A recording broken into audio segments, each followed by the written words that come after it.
The war ended the way most wars did, without anyone agreeing it had truly ended.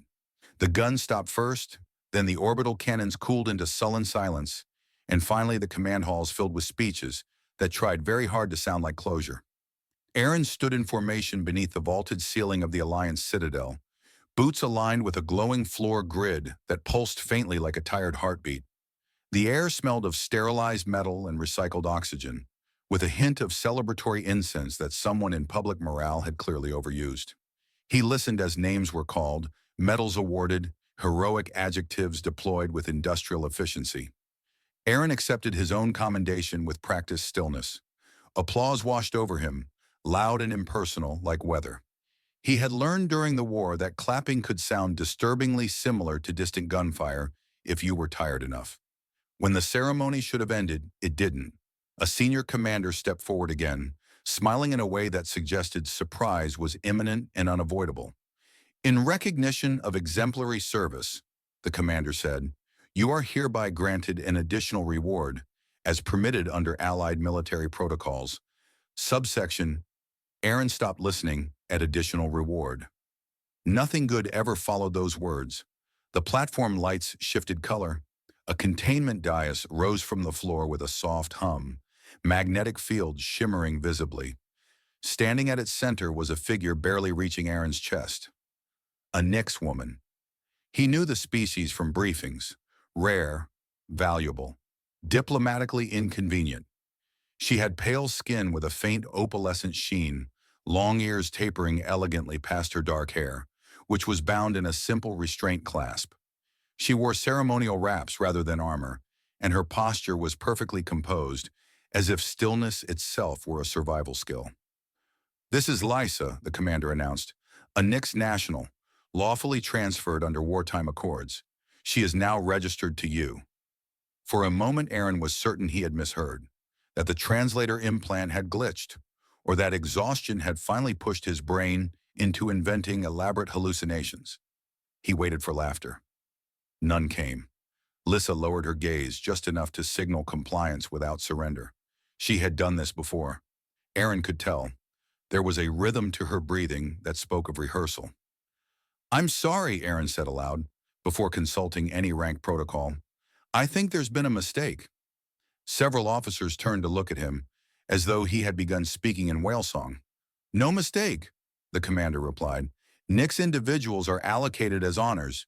You've earned her. Aaron looked down at Lyssa. She did not look back. He cleared his throat. I don't want to own anyone. A murmur rippled through the chamber. Somewhere behind him, someone dropped a data slate.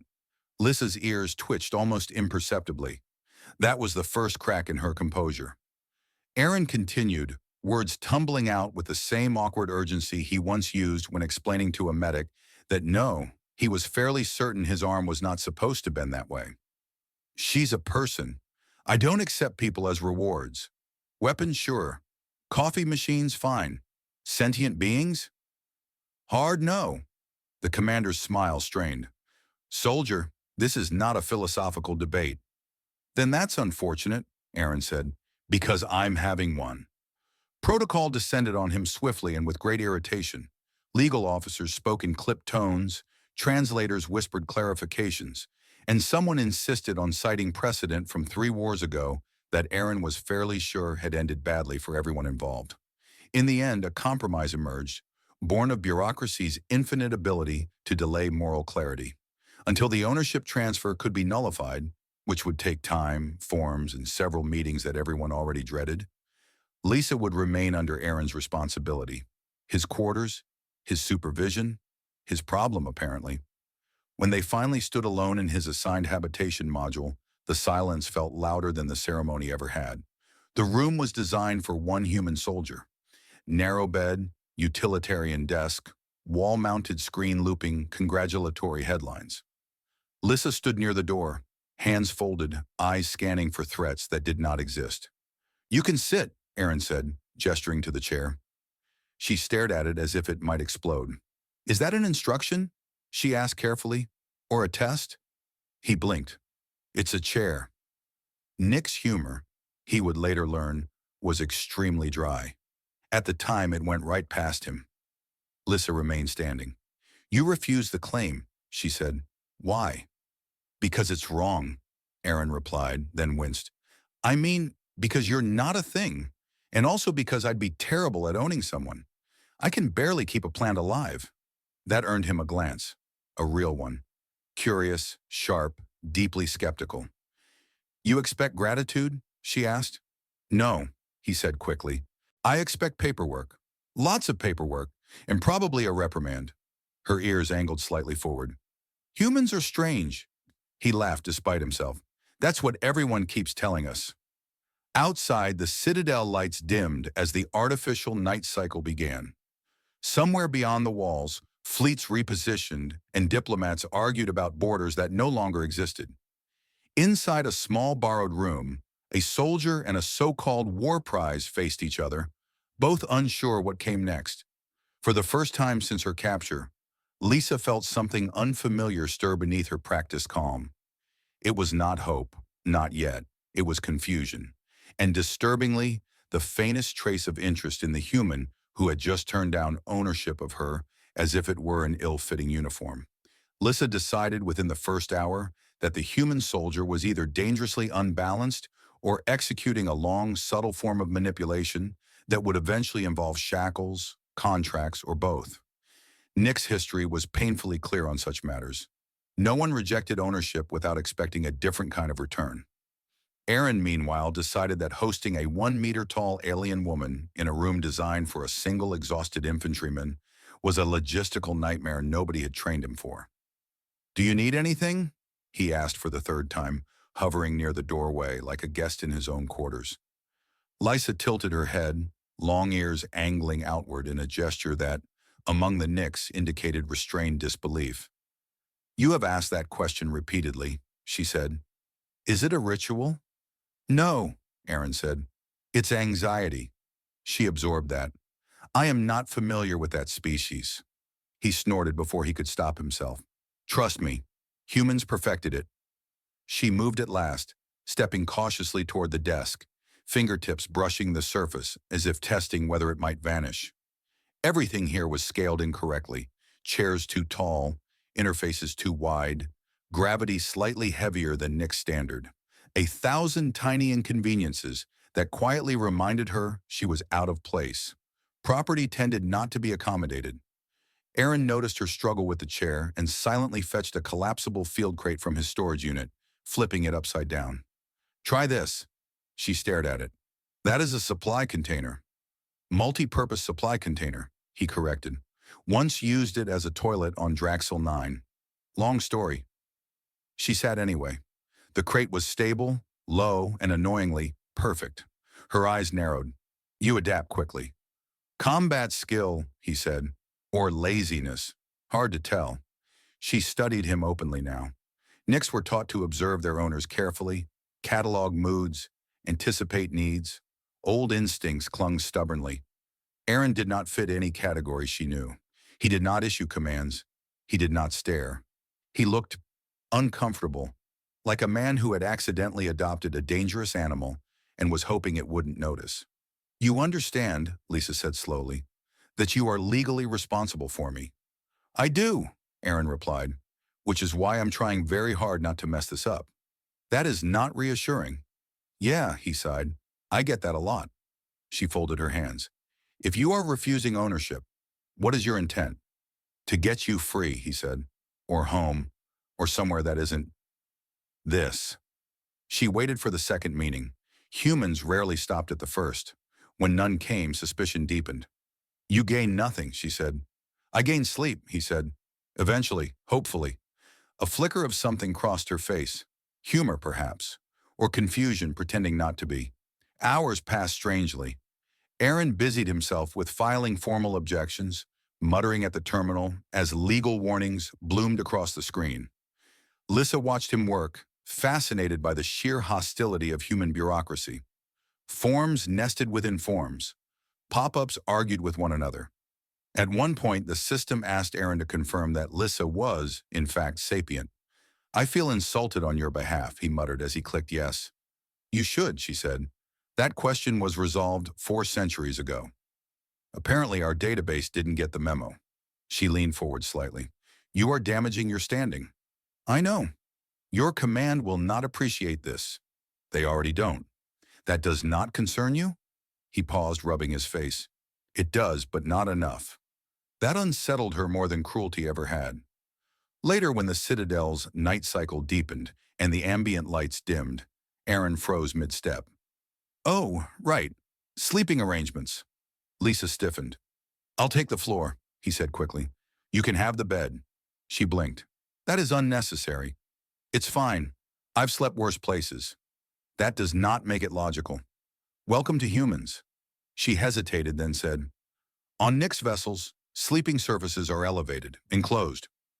He stared at the ceiling, then at the bed bolted to the wall. Of course they are.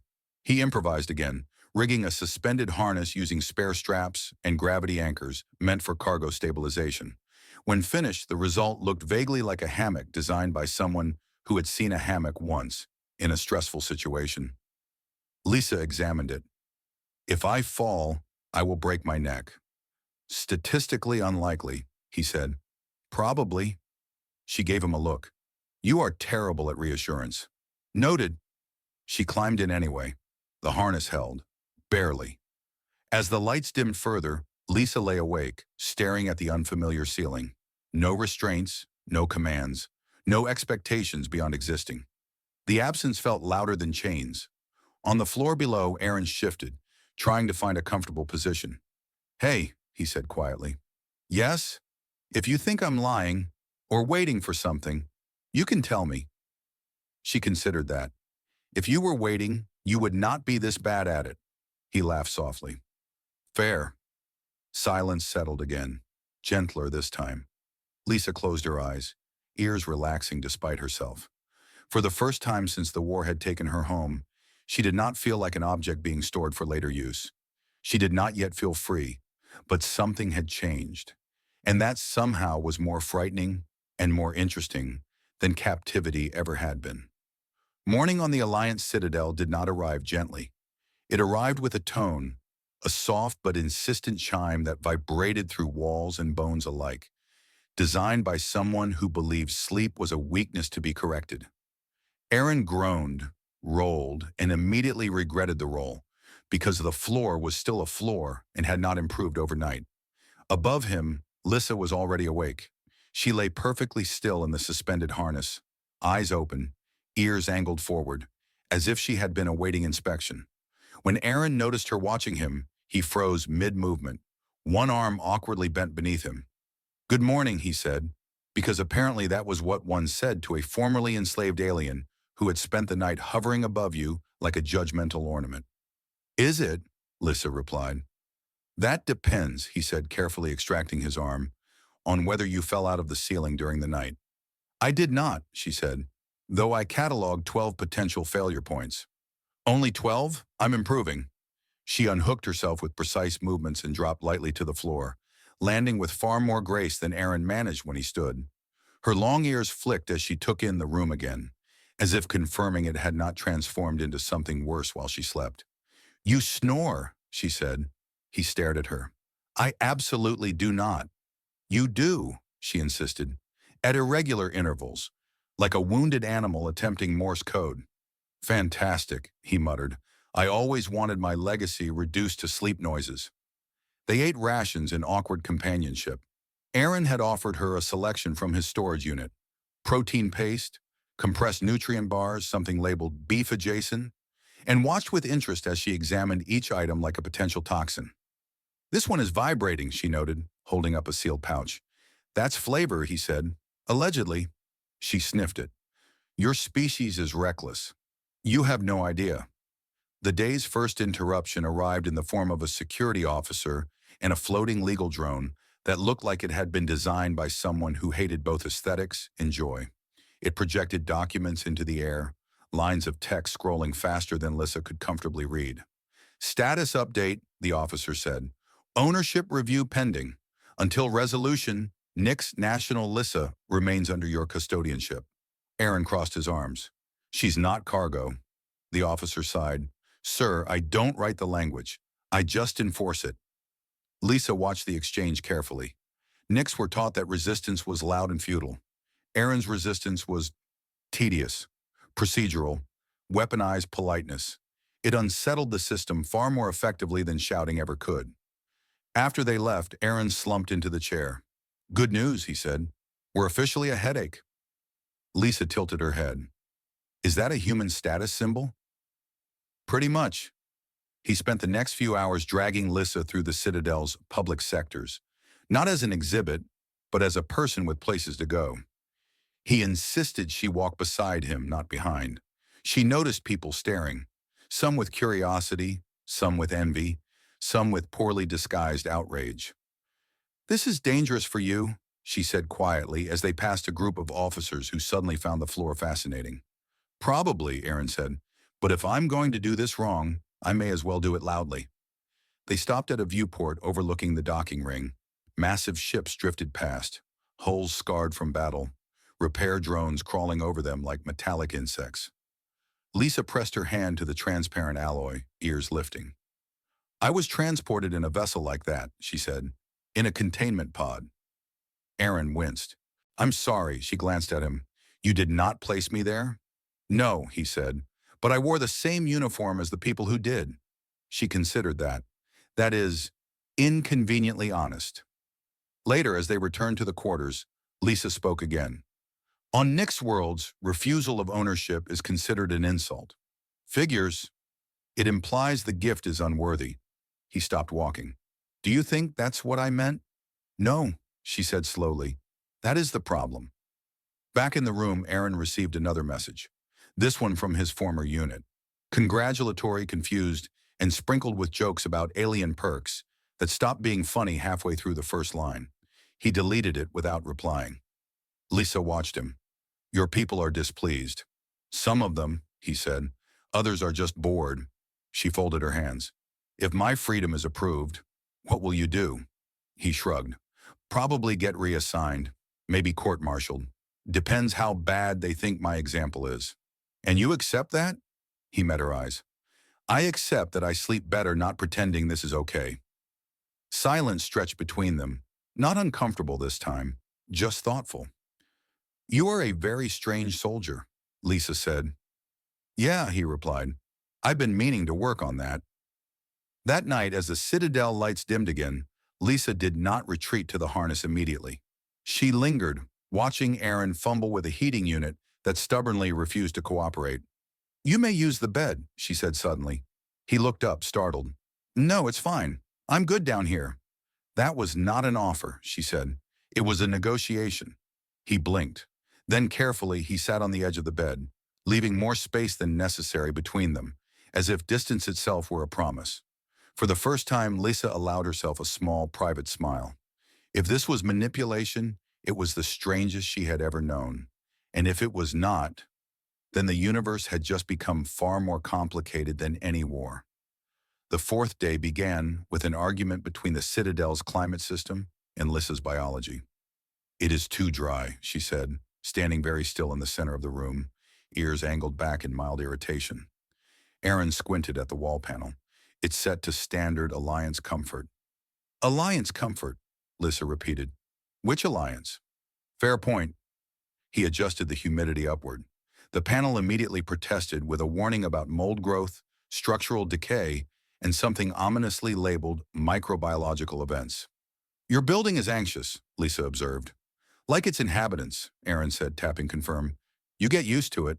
She inhaled slowly, then nodded. "Better. My ears will no longer crack when I turn my head." That would have been awkward to explain to command. They had, by unspoken agreement, settled into a strange routine. Aaron woke first, grumbled at the Citadel's morning tone, and made something approximating breakfast. Lyssa observed everything. How he checked exits automatically, how he positioned himself between her and the door without seeming to notice, how he apologized to inanimate objects when he bumped into them. "You apologize excessively," she said while he struggled with a heating unit. "It's a defense mechanism." "Against what?" "Reality." She accepted this without comment.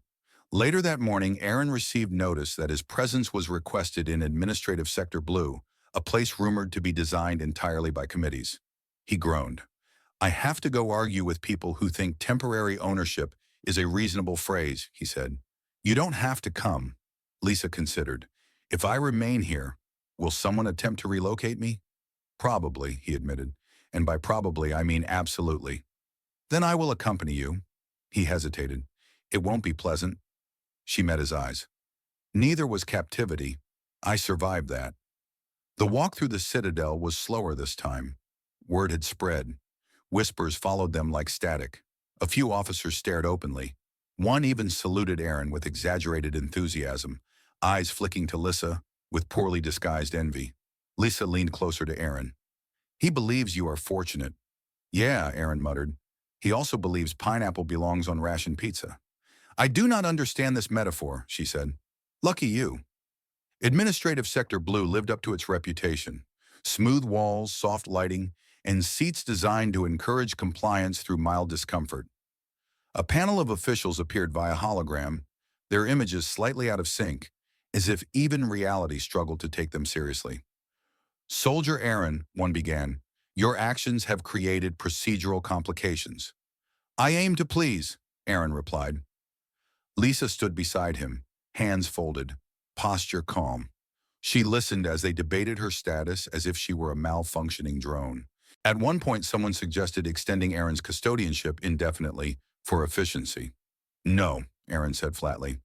That is not a proposal you can reject, another voice replied. Watch me.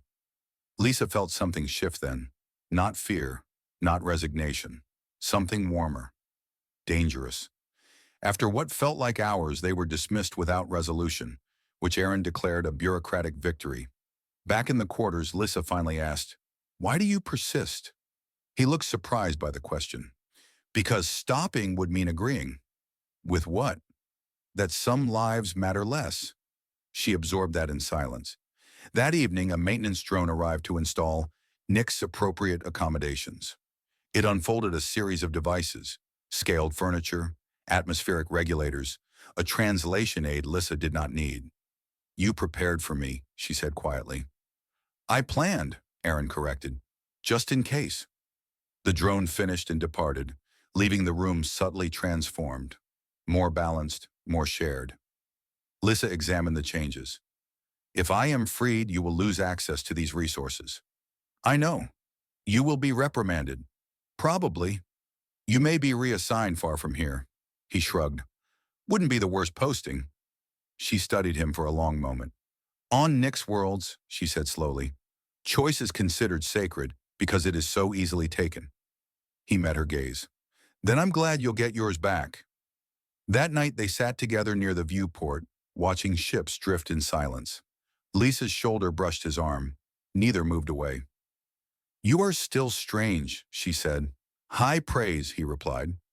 She smiled, small, genuine, and entirely her own. For the first time, the citadel did not feel like a cage. It felt like a place where something new might begin. By the fifth day, the citadel had decided that Aaron and Lyssa were a problem worth monitoring more closely. This manifested in subtle ways at first. The corridor lights lingered on a half-second longer when they passed. Security drones paused mid-flight, as if considering them. Aaron's terminal began suggesting helpful resources related to asset compliance and morale management. I think the building is gossiping about us, Aaron said, squinting at a notification. Lyssa leaned over his shoulder, ears angling forward. It believes you are a liability. That's fair. What does that word mean exactly? Someone who makes other people uncomfortable by existing incorrectly. She nodded thoughtfully. Then yes, you are. They had begun sharing the bed by mutual agreement, though the arrangement was rigidly polite, like a ceasefire negotiated by nervous diplomats. A clear line of separation existed, enforced by pillows and an unspoken understanding that neither of them was ready to cross it. Still, it was warmer than the floor, and Aaron's spine had stopped complaining quite so loudly. That morning, Lyssa was laughing. It startled him enough that he nearly dropped his drink. It had started when Aaron attempted to brew something approximating real coffee, using a black market cartridge he'd acquired during the war. The machine hissed, sparked, and then produced a foam so dense it slowly crawled over the counter like a curious organism. That is alive, Lyssa said, fascinated. It shouldn't be, Aaron replied, but I've been wrong before. The foam collapsed with a sad wheeze. Lyssa laughed, a quick, bright sound that seemed to surprise even her. She covered her mouth reflexively, as if laughter were something that required permission. Aaron stared. Was that? Did I do that? Yes, she said, still smiling. Your beverage attempted to escape. I'm proud and ashamed simultaneously. The moment lingered, delicate and dangerous. Humor, Lyssa was learning, was a kind of rebellion. It loosened things that had been held tight for too long. Later, they were interrupted by a summons, this one less polite than the others. A high-ranking liaison wanted to observe the situation firsthand. That sounds ominous, Aaron said. Lyssa adjusted the clasp of her wrap. It sounds inevitable. The liaison arrived in person, flanked by aides and an expression that suggested deep personal disappointment. His gaze flicked to Lyssa, then back to Aaron. You are causing ripples, he said. Sir, Aaron replied, with respect, the entire galaxy is ripples right now. The man did not appreciate this. He spoke at length about tradition, alliances, and the strategic importance of Nick's transfers. Lyssa listened carefully. This was the language she knew, the language that turned people into leverage. Aaron listened too, jaw tightening. At no point, Aaron said finally, does anyone ask what she wants? The liaison raised an eyebrow. That is not relevant, Lyssa spoke before she could stop herself. It is to me. The room froze. Nix were not expected to interject. The liaison studied her. You have been treated well? Yes, she said. That is the problem. After they left, Aaron exhaled slowly. Well, that went poorly. Lyssa surprised him again by smiling. You defended me publicly. Seemed appropriate. It was dangerous. Still seems appropriate. That evening, Lyssa grew quiet. She stood by the viewport watching a transport detach from the citadel, its engines flaring blue against the dark. When my freedom is finalized, she said, they will expect me to depart immediately. Aaron nodded. I figured. You will not be able to intervene. I know, she turned to face him. If I leave, will you regret this? He didn't answer right away. When he did, his voice was steady. I'll regret a lot of things. Doing the right one usually isn't on the list. Her ears angled forward. You consider this right. I do. Silence settled between them again, but it felt different now. Charged, full. That night when the lights dimmed, Lyssa did not maintain the careful distance they had practiced. She shifted closer, not touching, but near enough that Aaron could feel her warmth. You are still strange, she said softly. Consistently so. She closed her eyes. I think I am beginning to believe you. He smiled in the dark, careful not to move too much.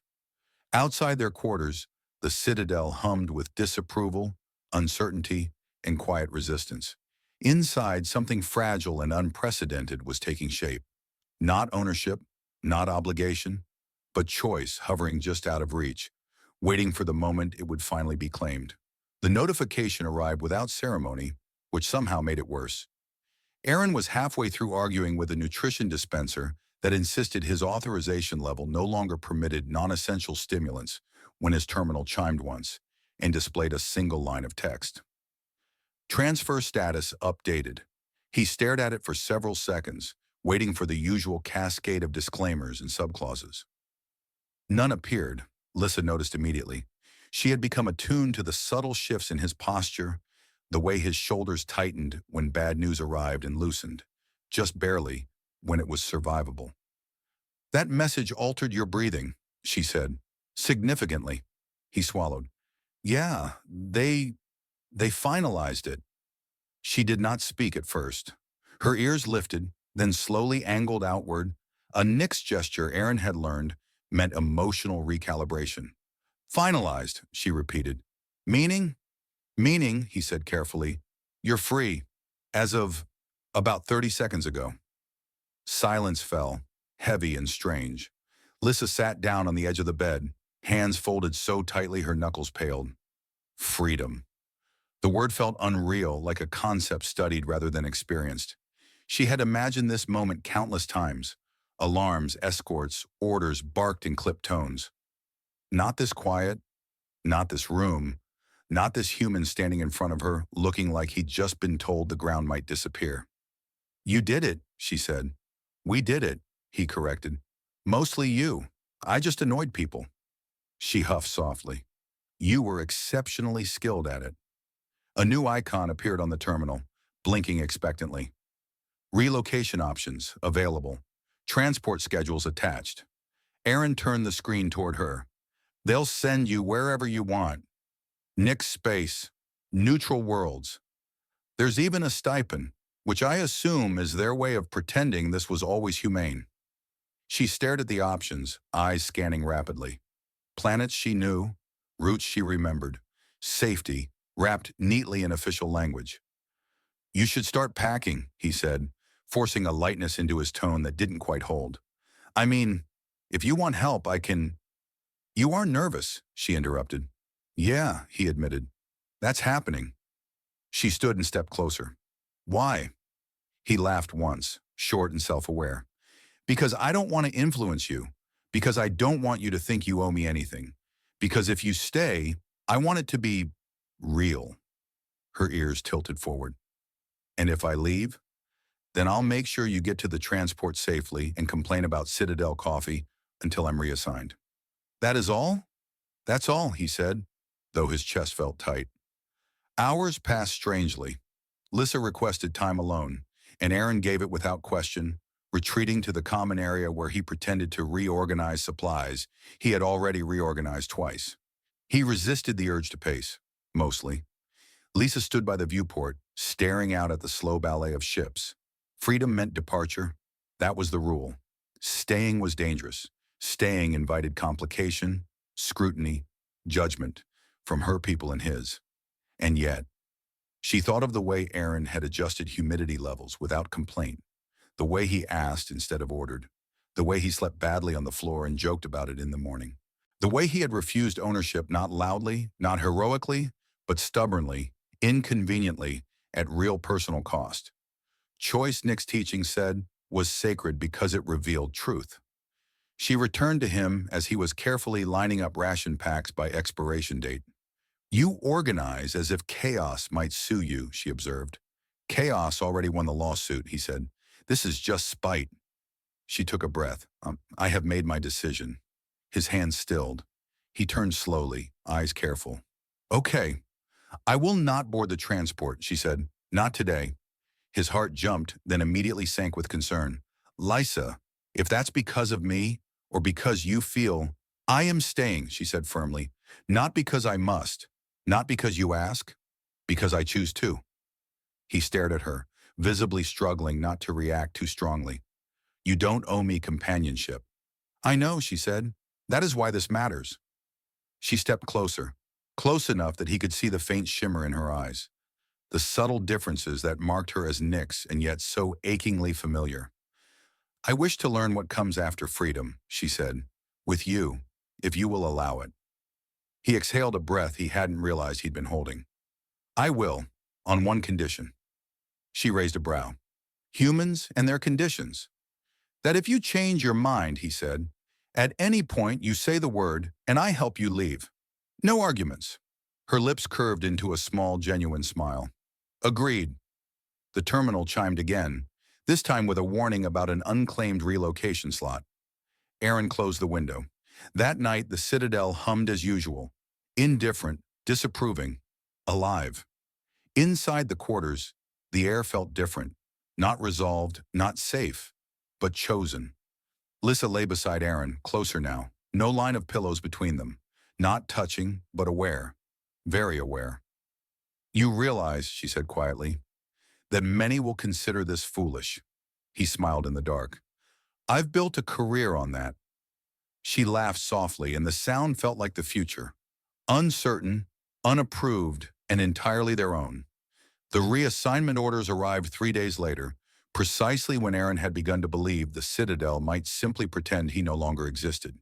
He read them twice, then a third time, because hope had a way of disguising itself as poor comprehension. "Outer Systems Liaison Division," he said aloud.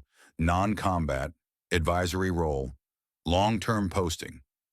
Lyssa looked up from where she was attempting, unsuccessfully, to teach a cleaning drone to recognize Nick's spatial preferences. Is that good? It's not a court-martial, he said. So yes, shockingly good. The reassignment came with conditions: mandatory ethics review, public scrutiny, quiet but unmistakable disapproval from certain allied factions. It also came with something unexpected: a revision to wartime protocols, temporary experimental language, Nick's individuals reclassified from transferable assets to protected persons under review.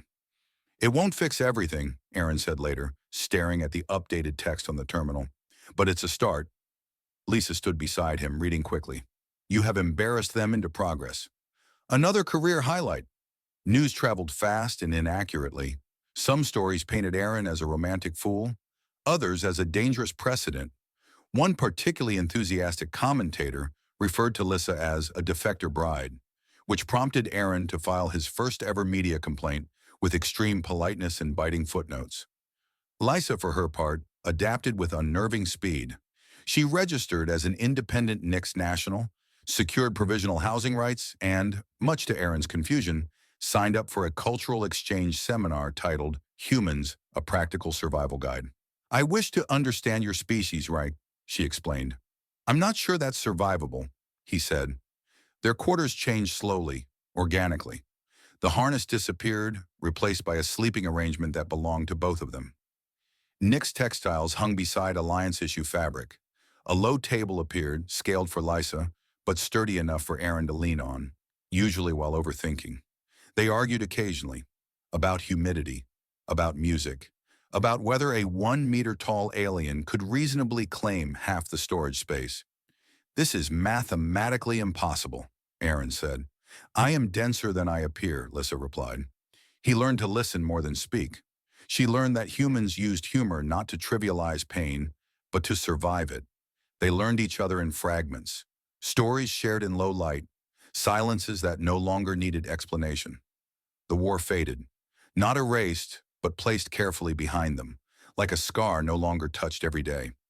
On their final evening in the Citadel, they stood once more by the viewport. Ships came and went. The galaxy continued, indifferent as ever. You could have left, Aaron said quietly, when it was easiest. Yes, Lyssa agreed, but that would have been running from fear, not toward freedom. He smiled. You're going to make a terrible human. I have excellent teachers, she said, ears flicking in amusement. Their transport waited in the docking ring, small, unremarkable, headed nowhere famous. A beginning rather than a destination. As they boarded, a junior officer hesitated, then saluted Aaron. Not the exaggerated salute of envy, something sincere. Sir, the officer said, my sister's Nick's. Aaron nodded once. Then keep asking the right questions. The hatch sealed. Engines hummed. The Citadel receded into the vast geometry of space. Lyssa settled into her seat, long ears brushing the headrest. Do you regret anything?